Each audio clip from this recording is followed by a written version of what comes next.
Hello friends, welcome to your own channel daily stock. तो इस video में भारतीय एयरटेल के शेयर होल्डर्स के लिए एक बहुत ही अच्छी खबर है, तो उसी के बारे में मैं आपको इस वीडियो में बताने वाला हूं। तो आप इस वीडियो को एंड तक जरूर देखिएगा।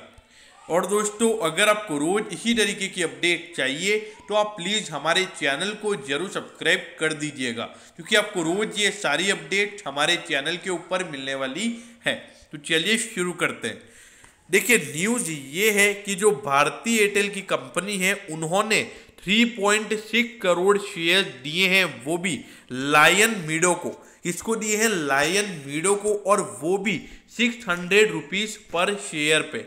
मतलब उन्होंने उनको एक शेयर 600 रुपये के भाव में बेचा है। क्योंकि देखा जाए भारतीय एयरटेल के लिए एक बहुत ही अच्छी खबर है, क्योंकि देखिए आपको पता होना चाहिए कि जो लायन मीडो कंपनी है ये एक एफिलिएट कंपनी है वारबर्ग पिंकर्स की। तो देखिए, अगर वो कंपनी इसके अंदर 600 रुपये पर शेयर के ऊपर इन्वेस्टमेंट कर रही है तो उसका मतलब यही है कि उनको इसका 600 रुपये का वैल्यूएशन अच्छा लगता है। उनको ऐसा लग रहा है कि 600 रुपये एकदम सही प्राइस है भारतीय एयरटेल को पे करने के लिए। तो देखिए, ये एक बहुत ही अच्छी बात है, क्योंकि मेरे ख्याल से देखा जाए तो ये भारतीय एयरटेल के शेयर होल्डर्स के लिए बहुत ही अच्छी बात है। क्योंकि अगर इतनी बड़ी कंपनी इसके अंदर 600 रुपीज़ दे रही है एक शेयर के ऊपर, तो एक बहुत ही अच्छी बात है। अब देखिए, भारतीय एयरटेल में आपको पिछले 2 हफ्ते से सजेस्ट कर रहा हूँ, अगर आप मेरी जो टॉप टॉक टू बाय वाली वीडियो है उसमें आप जाके देख सकते हैं। आप देखिए, अभी इसका मार्केट कैप है 2,88,000 करोड़ का इसका मार्केट कैप, एक लार्ज कैप स्टॉक है। अगर आप देखोगे तो एक अच्छे टॉप स्टॉक में ये कंपनी आती है। देखिए, अगर इसका प्राइस टू बुक रेशियो देखोगे तो सिर्फ 2.82 है। और देखिए, पता होना चाहिए आपको, टेलीकॉम कंपनी भी है, अब एडवर्टीजमेंट के धंधे में भी आ गई है। तो देखा जाए धीरे धीरे धंधा बढ़ता हुआ नजर आ रहा है। और अभी इनका जो एक्सट्रीम वाला धंधा है, मतलब जो फाइबर केबल वाला धंधा है, उसमें भी अच्छी खासी रिकवरी हमको देखने को मिल रही है। तो देखा जाए, अगर रिलायंस जियो के कंपटीटर, मतलब उनके बराबरी की टक्कर अगर कोई दे रहा है तो वो यहाँ पर मुझे भारतीय एयरटेल ही देता हुआ नजर आ रहा है। और मेन बात क्या है, Q3 में जो इन्होंने प्रॉफिट भी रिपोर्ट किया है, जबकि लगातार जब से रिलायंस जियो आ गया था, फिर उसके बाद से लगातार जो कंपनी के रिजल्ट थे वो लगातार लॉस में ही आ रहे थे। तो अगर देखा जाए तो एक अच्छी खासी रिकवरी हमको देखने को मिली है। और ऐसा नहीं है, कंपनी को पता है कि जो टेलीकॉम का बिजनेस है उसके ऊपर वो रिलाय नहीं हो सकती एक अच्छा खासा प्रॉफिट कमाने के लिए। तो उन्होंने अभी अपना फाइबर केबल का धंधे को और बढ़ाने की कोशिश कर रहे हैं, क्योंकि उनके उनको पता है कि मार्जिन एक अच्छा खासा है फाइबर केबल के अंदर। और उसके अलावा अभी ये एडवर्टीजमेंट के धंधे में भी है, आपको पता होना चाहिए पेमेंट बैंक के धंधे में भी, मतलब जो बैंकिंग सर्विसेज है वो भी यहाँ पर एयरटेल प्रोवाइड करवाता है। बाकी एयरटेल का विंग म्यूजिक है ये।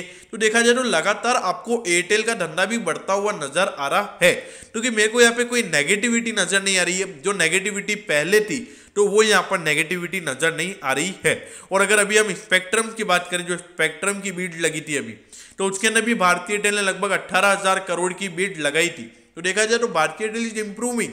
और बाकी अगर आप उसकी जगह वोडाफोन आइडिया देखोगे तो उसका 400-500 करोड़ ही था, तो उसका तो अभी रेवेन्यू भी इतना आ नहीं रहा है। तो देखा जाए भारतीय एयरटेल में लगातार हमको रिकवरी देखने को मिल रही है। तो मेरे ख्याल से यहाँ पर एक बहुत ही अच्छे प्राइस लेवल पर आपको भारतीय एयरटेल मिल रहा है।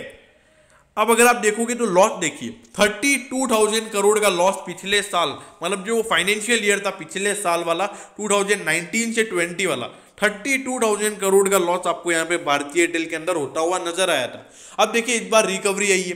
देखिए, अभी Q3 में कंपनी को प्रॉफिट हुआ है और लगातार कंपनी के सब्सक्राइबर्स बढ़ रहे हैं। अगर आप देखोगे हर महीने लगभग कंपनी 40 से 50 लाख सब्सक्राइबर्स बढ़ा रही है, मतलब इतने सब्सक्राइबर्स कंपनी के बढ़ रहे हैं। तो इसका मतलब ये है कि लगातार रेवेन्यूज में ग्रोथ देखने को मिल रहा है। क्योंकि देखिए, अगर सब्सक्राइबर्स बढ़ रहे हैं तो सीधी बात है कि जो सब्सक्राइबर्स होगा वो डेफिनेटली प्लान लेगा। तो प्लान लेगा तो उसकी वजह से लगातार आपको यहाँ पे रेवेन्यूज में ग्रोथ देखने को मिल रहा है। तो जो पिछले साल का 90,000 करोड़ का रेवेन्यू था, मेरे ख्याल से इस बार आपको 1 लाख करोड़ के पार होता हुआ नजर आएगा।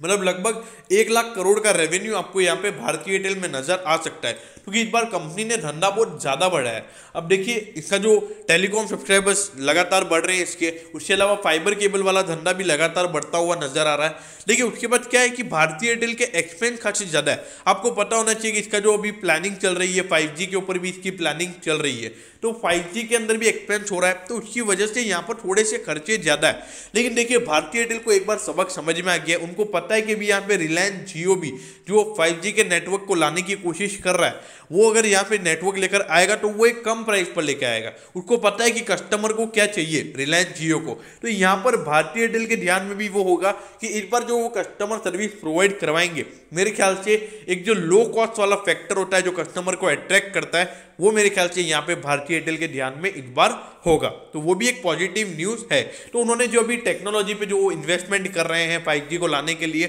वो उसके लिए मेरे ख्याल से ज़्यादा इन्वेस्टमेंट नहीं करेंगे। जैसे मतलब जो ओवरऑल मतलब पूरा पैसा अगर उसमें नहीं डालेंगे, जैसा कि वोडाफोन आइडिया ने देखा था, मतलब उनकी जो टेक्नोलॉजी थी वो जो उन्होंने आउट परफॉर्म मतलब जो आउटडेटेड टेक्नोलॉजी का उन्होंने इस्तेमाल किया, जिसकी वजह से आप देखोगे तो वोडाफोन आइडिया में रिकवरी आ रही है। ऐसा नहीं कि रिकवरी नहीं आ रही है, लेकिन उनको बहुत सारे बुरे फेज से गुजरना पड़ रहा है। लेकिन भारतीय एयरटेल लगातार ओवरकम होता हुआ मतलब रिकवरी देता हुआ नजर आ रहा है।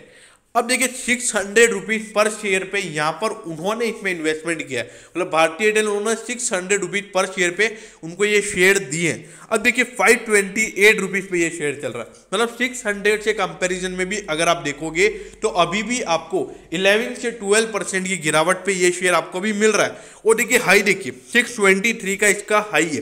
देखिए इसका जो ऑल टाइम हाई है वो तो लगभग इसका 1100-1200 का है। तब कंपनी मार्केट में रूल करती थी जब रिलायंस जियो आया भी नहीं था, लेकिन रिलायंस जियो के आने के बाद इसके धंधे में एक अच्छा खासा इफेक्ट पड़ा है। लेकिन देखिए तो भी भारतीय एयरटेल मेरे ख्याल से यहाँ पे मुझे जो लॉन्ग टर्म इन्वेस्टर्स हैं उनके लिए मेरे ख्याल से यहाँ पे बहुत ही अच्छी बात है। उनको एक बहुत ही अच्छे वैल्यूएशन मिल रहा है, एक अच्छे करेक्शन पे मिल रहा है मेरे ख्याल से। तो मेरे ख्याल से जो भी हमें लॉन्ग टर्म इन्वेस्टर्स हैं यहाँ पे भारतीय एयरटेल के अंदर इन्वेस्टमेंट करना चाहते हैं, देखिए मैं तो डेफिनेटली इन्वेस्ट कर रहा हूँ। अगर आपको इसमें इन्वेस्टमेंट करना है तो मेरे ख्याल से आप इस प्राइस लेवल पर इन्वेस्ट कर सकते हैं। अगर देखा जाए तो लगातार इस प्राइस में कंसोलिडेशन हमको देखने को मिल रहा है। और देखा जाए तो मुझे ऐसा पर्सनली मैं गट फीलिंग ऐसा लग रहा है मुझे कि अब ये एकदम से आपको भागता हुआ नजर आ सकता है। देखिए मैं गलत भी हो सकता हूँ, ये मेरी खुद का पर्सनल ओपिनियन है। और जिन लोगों ने लॉन्ग टर्म इन्वेस्टमेंट इसमें पहले से ही कर रखा है, मेरे ख्याल से बने रहिए, नो डाउट, कोई भी इश्यू वाली बात नहीं है। और बात आती है शॉर्ट टर्म इन्वेस्टर्स की। देखिए शॉर्ट टर्म इन्वेस्टर्स के लिए ये बोलूँगा कि लगभग 550 के लेवल के लिए वेट कीजिए, मतलब 550 के लेवल्स के लिए यहाँ पर वेट करना बनता है। अगर 550 के लेवल्स को आप एक अच्छा खासा वॉल्यूम दिखता है तो 555 के प्राइस लेवल पे बाई कीजिए और 600 to 620 का टारगेट आप रख सकते हैं। तो दोस्तों मैं होप करता हूं कि भारतीय एयरटेल की जो न्यूज़ के बारे में मैंने आपको बताया वो आपको अच्छे से समझ में आ गया होगा। अगर आपकी कोई भी क्वेरीज हैं तो आप कमेंट सेक्शन में कमेंट कर दीजिएगा, मैं ज़रूर आपके कमेंट पर रिप्लाई करूंगा। तो दोस्तों अगर आपको वीडियो अच्छा लगा हो वीडियो को लाइक कर दीजिएगा और रोज़ इसी तरीके की अपडेट्स पाने के लिए चैनल को सब्सक्राइब करना ना भूलें। Okay, thank you, have a nice day.